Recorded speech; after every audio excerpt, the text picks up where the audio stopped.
If you've watched any of my other videos here on the Backroads Tourist channel, you know that most of them tend to be quirky, weird, and maybe even a little bit funny. Well, there's nothing humorous about this video. In fact, it's probably the saddest video I've ever done. And as sad as the story is, it just gets sadder and sadder. The Osawatomie State Hospital is a mental hospital in Osawatomie, Kansas. It's been around since 1866 when it was known as the Kansas Insane Asylum. It's no secret that many mental hospitals in the 1800s and 1900s were places where patients were abused, tormented, even subjected to horrible medical experiments. And I think it would be safe to assume that this facility was no different at that time. Most of the original buildings have been torn down, but some still remain as a reminder of those early years. A little ways away from the hospital is this cemetery, and this is what makes me sad. The cemetery has no name, no gate, no fence, just a little sign stating that it's an historical memorial site. Other than that, no information.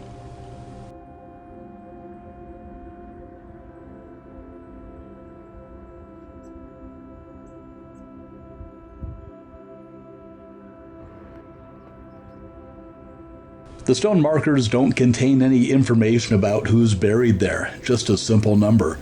Those numbers go from 1 to 346. The numbers were assigned in the order of burial.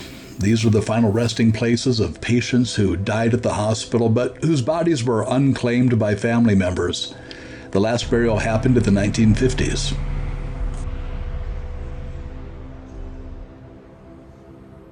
As you look at these stones, you have no idea who the person is, when they were born, when they died, whether they were a man or a woman. During their lives, these people not only suffered with mental illness, but more than likely were also abused in unspeakable ways. And then, after they died, they were for all practical purposes erased from history.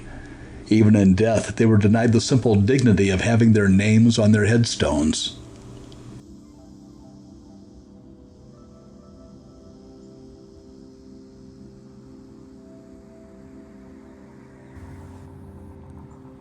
Of these 346 graves, only 2 of them have been modified by family members who put more traditional markers on the graves of their relatives.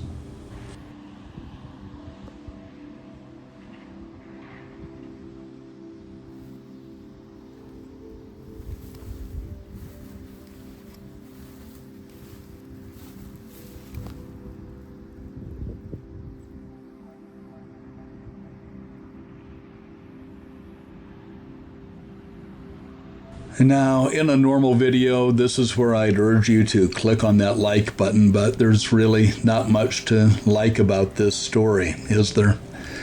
However, if you do click on that thumbs up button, that will tell YouTube that you appreciate this story or find it interesting, and then they'll be more likely to recommend it to other people.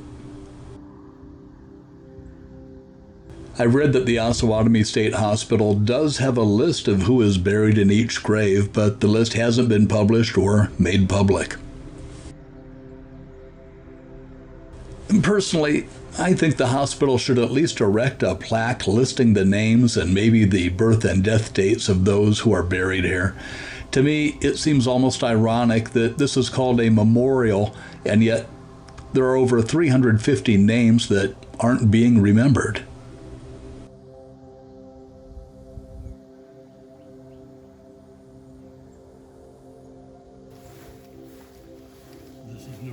One stone that stands out from all the others is a marker for Colonel John Wesley Horner, who served in the Civil War. After the war, he became the 5th president of Baker University in Baldwin City, Kansas.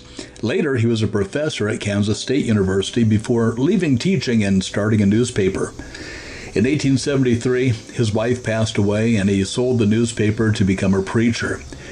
That was also when his mental health started to decline. By the end of the year, he was a patient at the Kansas Insane Asylum. On August 16, 1874, Colonel Horner passed away. Horner had previously lived in Chautauqua, Kansas, and Chautauqua wanted to honor him with a funeral ceremony. Unfortunately, the telegraph asking for Horner's body never reached the asylum, and Colonel Horner was buried in the hospital cemetery. The ceremony in Chautauqua went on without Horner's body. When I was researching the story of John Wesley Horner, I came across an article that contains some information that shocked me.